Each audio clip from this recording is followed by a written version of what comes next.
Peace and blessings. I pray God's prosperity on you and your family. This evening, I'll be reacting to Michael Moore. Everybody probably knows him as a very popular filmmaker. Michael Moore has said some things recently about the idea of abortion and such that I totally disagree with. I'll give my reaction on that. The older I get, I don't think he and I agree on much, but I will agree with him on his stance about Michigan voters and their position on a ceasefire and putting pressure on President Biden. Let's get into it.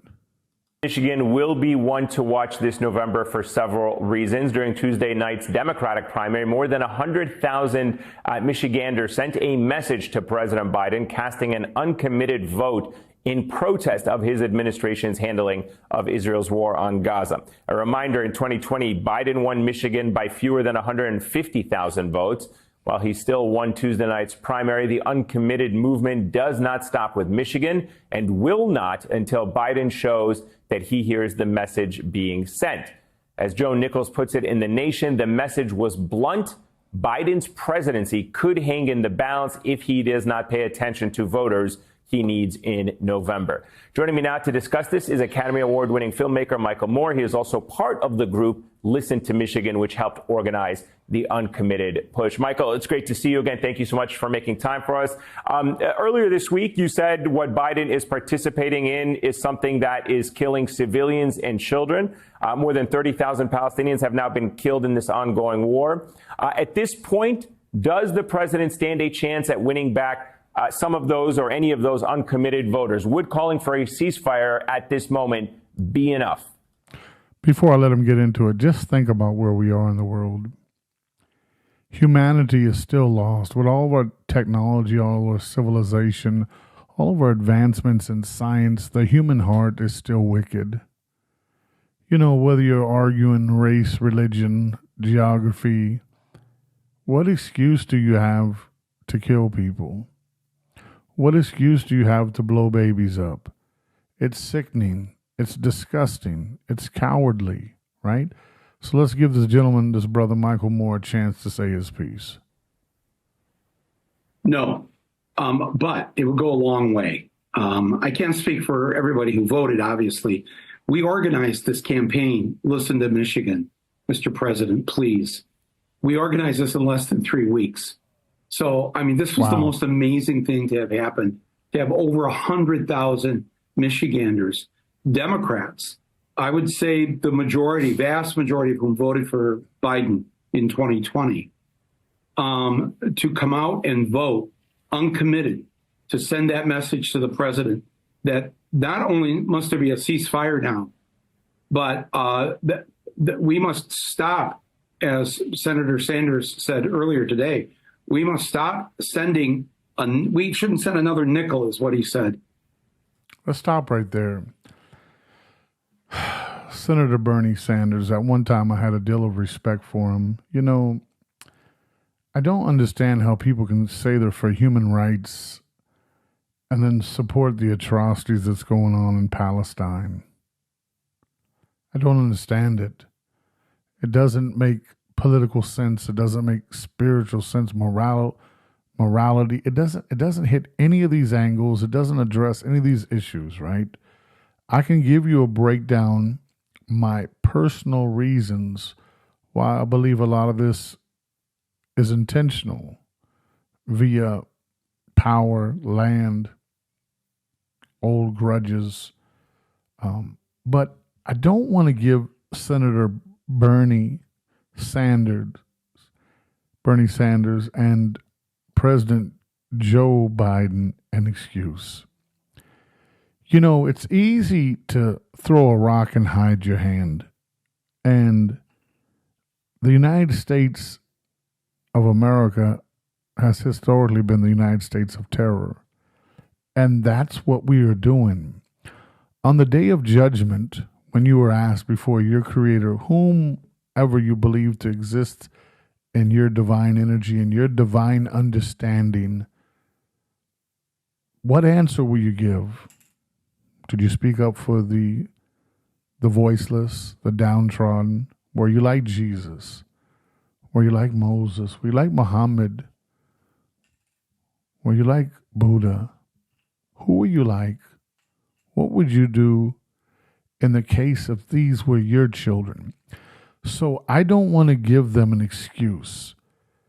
If the voters in Michigan send a message, and this is what's so disgusting about a so-called democracy, right? Which we are not a democratic country, right?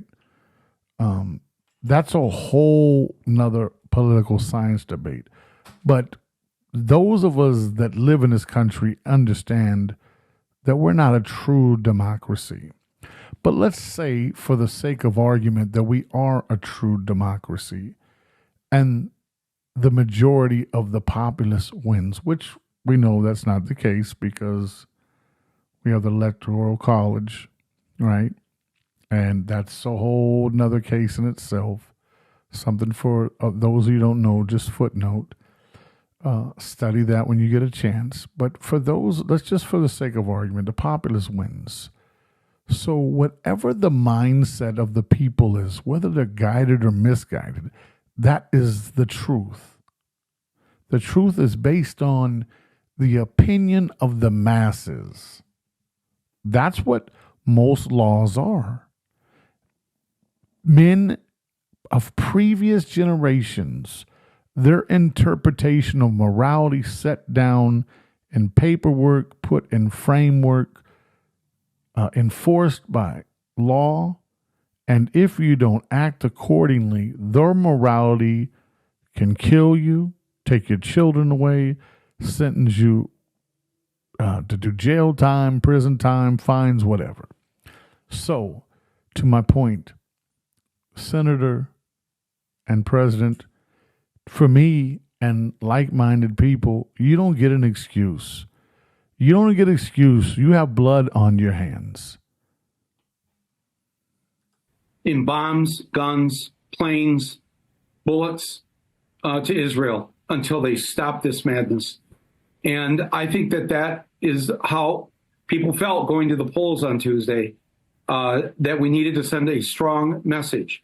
Now, for people listening to this to think, oh, why are we throwing the election to Trump?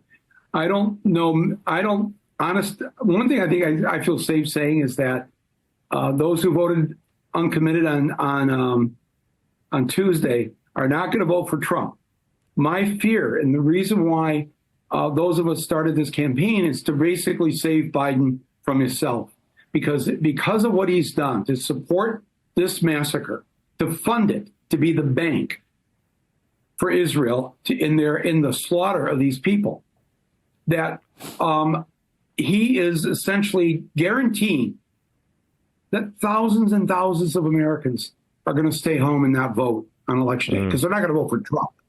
But this is how Trump could win, because that 150,000 he won by in 2020, Hillary lost Michigan by just 11,000 votes. Yeah. That's 2 votes on average, 2 votes per precinct in Michigan. Let's go ahead and stop there. With respect to the brother and what he's saying, Michael Moore is not God. I am not God. We are not capable of the unknown.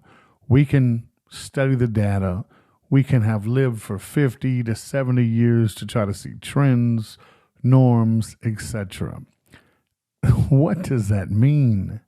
What does that mean in a political climate where the American people are tired? Let me ask you a question. I love to get on color. I know we're not black, we're not white, everybody's politically correct. I love to get on gender. I love to see people where they are. You know, imagine going out into a garden and looking at different flowers, and you see the beauty in each flower, and somebody telling you that dandelion is the same as the rose. They can all be flowers, but it's okay to be different. It's okay to see beauty in others. It's okay. It's okay to love yourself. Now, to my point. He doesn't know if they won't go out and vote for Trump. The people are tired. The American people are waking up for the crisis at the borders, not just the southern, but the northern.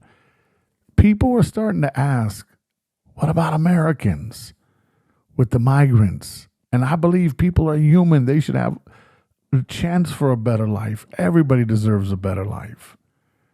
But the American people are saying, for once, for our lives, if we can remember, any of us that are 50 or 60 or 70 years old or 40, we remember us being a nation that was charitable, helped around the world. We also remember our foreign policies that has been very tyrannical, terroristic, and barbaric, right? But we know we're also a nation that in the same breath, depending on landscape, geography, that will help people. But the Americans want to know, when will you put the Americans first? That's my breakdown. This is The Spill with Spillman, sharing with Sean. Spillman Reactions by Sean Spillman. Please like and subscribe. You have a blessed evening.